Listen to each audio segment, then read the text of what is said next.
All right, good afternoon and welcome to today's session of Imagine America Radio, our continuing Career College Exposition webinar series. My name is Lee Doubleday and I'm the Director of Operations here at the Imagine America Foundation. And I'm excited about today's topic, Life After High School, Training for 2023 Graduates, sponsored by Bryant Stratton College. Bryant Stratton College has an online school as well as 19 ground campus locations in New York, Ohio, Virginia, and Wisconsin. Bryant Stratton College is also a relatively new member of the Imagine America Scholarship and Award programs. If you would like more information on how your students can apply for our scholarship to attend this institution, please visit our website, which is www.imagine-america.org. And I will also be sending you a scholarship link and a PDF flyer that you can hand out to your students tomorrow morning when I send the recording of this presentation to you. Since our beginning in 1999, Imagine America remains a leading sponsor of scholarship aid to enrolling high school students. However, our country faces a serious shortage in qualified workers, and we hear from employers in virtually all sections of the country desperately looking for qualified employees, so we need to do more. Our partner in today's presentation again is Bryant Stratton College, and joining us today to discuss in detail the looming worker shortage and how Bryant Stratton College is helping meet this need is Crystal Morgan. Crystal is Bryant Stratton College's premier high school presenter and has been working with high schools and college admissions for over 15 years now. But before turning the program over to Crystal, let me outline today's agenda. Today's session of Imagine America Radio will be 30 minutes maximum, with questions and answers at the end of the presentation. All participants can submit questions and are encouraged to submit questions while we are going through this presentation via the Q&A or the chat feature inside of this Zoom meeting. At the end of the presentation, or approximately 2:25 p.m., I will then present any questions offered by the participants and address as many questions as possible and provide written responses and follow-up emails if necessary. We will have a hard close at 2:30 to be respectful of your time. So without taking any more time out of today's presentation, let me turn today's session over to Crystal. Crystal, the floor is yours. All right, thanks so much, Lee. I appreciate the introduction, and I'm excited to share some information today. As you said, my name's Crystal Morgan. I'm with Bryant Stratton College, and our focus today is really going to be on challenges facing tomorrow's workforce. We'll talk about the opportunities to better prepare high school students for life after high school. And then lastly, I'll share Bryant Stratton College's path to college and career success. The one thing we know is the workforce is ever evolving. You know, whether we're talking about the recruitment process, how it is that we go through onboarding, or even the retention of staff once they've been hired. And it's important now more than ever to consider how your students' education is going to prepare them for that ever evolving workforce. When I think about the workforce, I really categorize it into 2020 to now and beyond. You know, if you take a look at our pre-pandemic workforce versus post-pandemic workforce, things look a little different. There's perceptions versus reality, there's generational gaps, and we're really having to adapt to some new normals. You know, there's a lot more remote opportunities, expectations for, you know, a little bit more flexibility when it comes to the job itself. There's a lot of staffing needs out there. So imagine being that 17, 18, 19-year-old who's entering the workforce for the first time. There's some challenging discussions, some challenging topics, some challenging issues that they're going to face. And we just want to make sure that they're prepared to do so. You know, it used to be that the focus was, you know, when I graduate high school, I'm going to get into a college. I'm going to focus on getting a solid education, earning my degree, and starting the job search process. But now, you know, students are really thinking about what type of career is it that I'm going to get into? They may not realize the word they're thinking is career. They might just think it's a job, but they're really looking for longevity. They're looking to make more money. They're looking for, you know, flexibility. They want to know what's a good fit for them. Where can they get that hands-on experience? Where can they gain the skills that the employers are looking for? And so we know that growing the workforce via skilled education is going to prepare our students for future career success. You know, when you think about the job vacancies and the demand that's currently out there on existing staff. Some of what these students, when they graduate and they enter the workforce, some of what they may see is the current staff, they may feel like we're understaffed, we're underpaid, there's a lack of training, we're feeling underappreciated, overworked, overwhelmed. In some cases, they're just over it. So this is what they're going to be walking into. And as they're walking into it, they have to figure out how do they be that person that's a change catalyst, that can be that leader amongst their peers. They might be the newest person as a part of that team, but how are they going to step up and really shine when others may be filtering whether or not this organization that they're working for is still where they want to be. So where are some of those opportunities? What can we do collectively? And what can you do to really prepare them for life after high school? The first thing is understanding that you as counselors and teachers play a very important role in the decisions that these students are going to make. You really are the career catalyst that's going to change and mold their lives. You might be the only one giving them real facts about college and career readiness. They really need to learn from you and understand how high school is preparing them for college, how college is preparing them for their career. And to be honest, depending on their personal situation, you might be the only one that's providing them the motivation needed to think about and pursue that successful life after high school. Starting with college, deciding what college is best for them. And honestly, you many times are the conduit between your students and the college or colleges that are the best fit for them and their interest and career aspirations.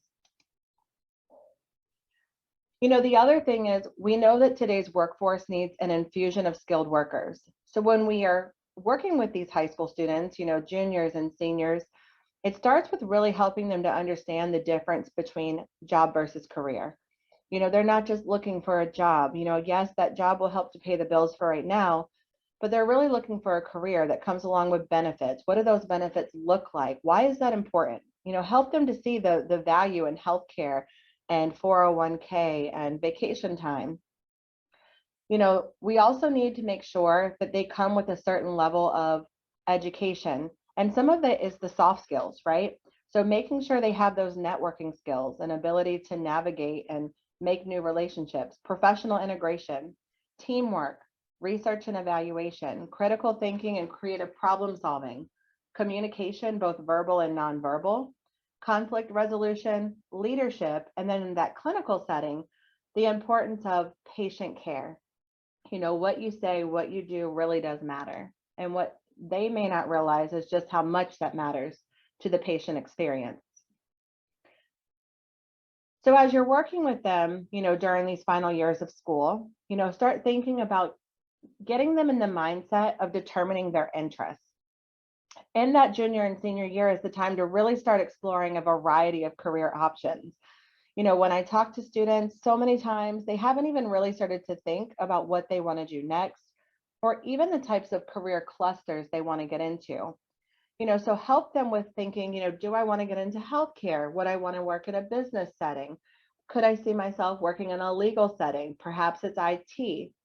But really starting to narrow down the types of career clusters where they see they're the best match. Outside of that, it's helping them to figure out within that career cluster, where do they fit based on personality, characteristics, skills that they bring. So are they a doer? Do they enjoy working with their hands on projects that allow them to be more physically active? Doers are often classified as being practical, stable, self-controlled, and independent. So that could be someone who's interested in being a dental technician, a police officer or firefighter. Perhaps they're looking at being a physical therapist or even a licensed practical nurse. Are they an investigator? Investigators are observant and curious about the world around them. Typically, they're inquisitive and intellectually self-confident, as well as quite logical. So when you have those investigators and you identify that, help them look at things like a medical lab assistant. Maybe it's a nurse or a librarian. It's a paralegal. But again, outside of just knowing they're an investigator, they got to really narrow down what is that career cluster? Where do I see myself being most successful? And more importantly, happy in the career that they choose. Are they an artist? Artistic people value creative self-expression. Artists tend to be innovative, imaginative, and unconventional. They love working freely and often put their emotions into their work. They tend to be very creative. So that could be someone who wants to be a cosmetologist, an interior decorator, maybe they're a florist or a graphic designer. But again, just helping them to look at all of those different career possibilities. Are they a helper? Helpers enjoy jobs that let them interact with people. This may include new skills or helping with personal problems. Helpers can exhibit emotional attachments and tend to be very in touch with their feelings. So perhaps they're thinking they want to become a therapist, they want to be a home health aide, a childcare provider, a counselor, or a social worker. But again, exploring all the avenues that would really allow them to to support and help others. What about an entertainer? Entertainers are most often self-confident, social, and adventurous. This includes making decisions, selling products, leading groups, debating politics. When I think about this role, yeah, it's that standout travel agent, business manager, politician, your lawyers, your radio personalities, and advertising executive. And that really is just to name a few. They're really more of that extrovert personality who's very confident in who they are, what they do, and the product or service that they represent. Are they a detailer? Detailers are conventional people who enjoy collecting and organizing. They work well within a system and are efficient and practical. Detailers enjoy playing by the rules and work well within their boundaries. And we need people like that. So you got to think about your accountants, your insurance underwriters, your court reporters, tax consultants, paralegals, financial analysts, and analysts. So we want to make sure that we find those individuals that really are, the proof is in the details, and help them to get into those career possibilities. So once they've narrowed down the career cluster, right? They know kind of the path of healthcare, legal, business, IT. Once they've narrowed down the career cluster and they've figured out based on key characteristics, what type of an employee do they feel that they would be most beneficial with? It's time to really research the career educational requirements of those roles. So for example, if someone's looking to become a nurse, there's endless possibilities, but they need to figure out for what they want to do in nursing. Do they need a 2-year, a 4-year, a trade school, an apprenticeship, community college, career college? And that applies to all of the roles that we just talked about. If they want to be a welder, maybe they just need to go into a certificate program. They may not need a whole 4-year degree. So I think it's important for us to get them to not only identify what they want to do career-wise, but what are the educational requirements they need? Because there are those possibilities out there for them. Outside of that, when they know the possibilities, they start thinking about the direction they want to go. We need to make sure that they really work on the goals that it's going to take to get them there, both short-term and long-term. I know in working with high school students, they like to dream big, and I absolutely love that for them. But we got to help them to see that a goal without a plan is simply a wish. So they absolutely have to set goals. And most importantly, they have to take action. What do they need to take action on immediately upon graduation? What do they need to take action on, 3 years from now, 5 years from now, 10 years from now, so they ultimately can meet those goals that they're looking for? Some of those short-term goals may be even as immediate as, what do I need to do during the remainder of my junior and senior year to ensure that I have the GPA that allows me to get into the programs that I'm seeking, or that allows me to be eligible for academic scholarship so that I can afford to continue my education. So really figure out, what is the long-term goal? What are the short-term goals? What can you do to help them meet those big dreams?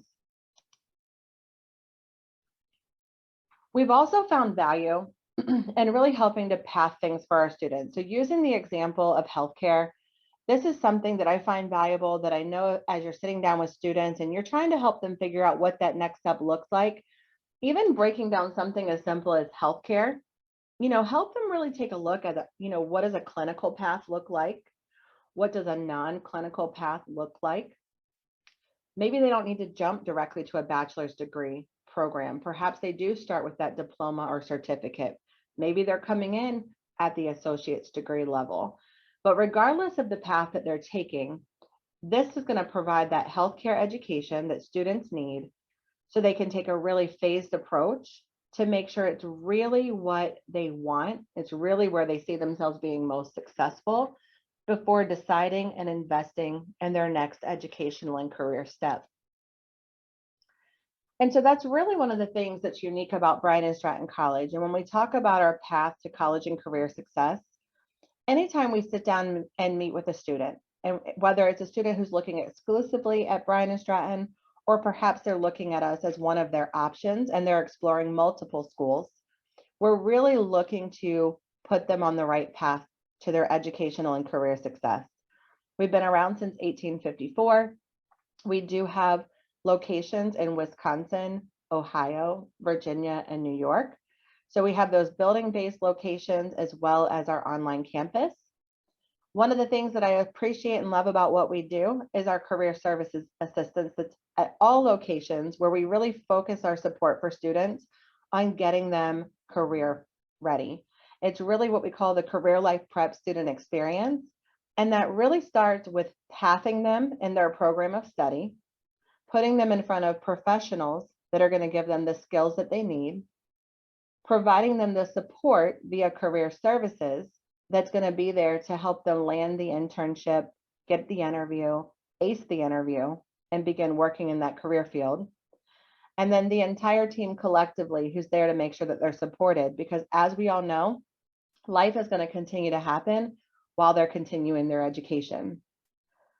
You know, just looking again at kind of what we just talked about with that phased approach, if we had a student that was looking at healthcare, we might look at something like, okay, let's start with maybe a diploma program in medical billing and coding. You're not 100% sure this is the direction you want to go. Let's start there. And then based on, you know, your experience and how you're feeling and how you're doing and how you want to proceed, maybe they continue on for that associate's degree in medical reimbursement and coding. But perhaps all they needed was the diploma to get that entry-level position that they were looking for. They may later decide that they want to move into a bachelor's in health services or a bachelor's in nursing. And that's really just to name, you know, a couple of those opportunities that exist. Our industry-aligned learning environment really allows students to get that hands-on instruction that's going to help them gain real-world experience. And we know that's what employers are looking for. But they'll study theory, learn assessment skills, learn and apply those soft skills in that classroom environment. And if they're healthcare, in that clinical classroom environment, which not only enhances their learning experience, but it really prepares them for that successful transition into their healthcare careers. One of the things that we've really learned over the last several years is the importance of meeting students where they are, providing a level of flexibility, but also providing a support. So we really work in an environment that's a blended learning environment where students have the opportunity to have a virtual component where they have pre-work that's done from home in that virtual setting. They have time dedicated that they come on campus where they're with those same students, that same instructor that they met with virtually. They're getting time in class to do those hands-on job skills, learning those lessons that might be better understood in person. And then there are those follow-up virtual assignments and virtual assessments. Again, it just allows the teacher to really check their progress, but they're never alone. It allows them to get the best of both worlds. They have that classmate and instructor interaction, but they also have the ability to really fit college in around the other needs in their life. So some of the employers that have hired our graduates, again, being a career-focused college, is Albany Medical Center, St. Peter's Health Partners, Community Care Physicians, Capital Regional Orthopedics. That's certainly just to name a few. There's a ton of others throughout the state of New York, as well as throughout the rest of the states that we work with our students.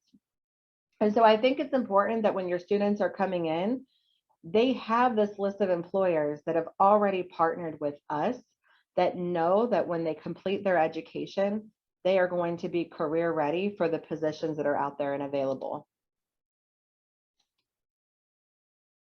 Now, I know we've talked a lot about healthcare, and healthcare is really the buzz for us right now. It's where we're seeing a ton of interest from students, but I do also want to make sure that each of you know, if you have a student, that this is the learning environment that you think that they would excel with most, or if you have that student who needs some help with maybe getting put on the right path, whether it's Bryant Stratton College or somewhere else, we do also have programs in legal services, business, technology, and education. Each one of those do offer that same stackable approach that I just shared. Another thing I wanted to let you know is that we do have Bobcats athletics as a career college. One of the things we're most proud of is that we do get those students career ready, but we also want them to have that collegiate experience. So students have the ability to get involved in clubs, activities, their athletics teams. So you can see we have women and men's basketball, men and women's track and field, soccer, golf, baseball. New up and coming over these last couple of years is esports. Yes, students actually have the opportunity to athletically compete at the college level in video gaming. Who knew that was such a thing? You know, I talked with you earlier about all the support that's here for your students. And so again, starting with admissions to financial aid, the academics team, and career services, regardless of what those needs are, we're certainly here and we have an avenue. We're always looking for ways to partner.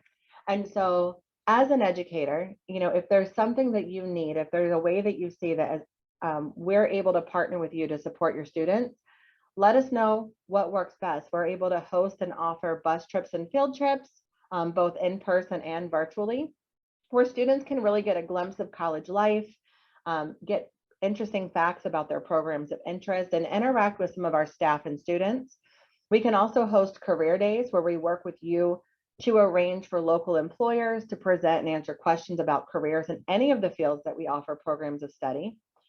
We're obviously going to participate in any and all college fairs throughout the state, as well as host and support financial aid fairs.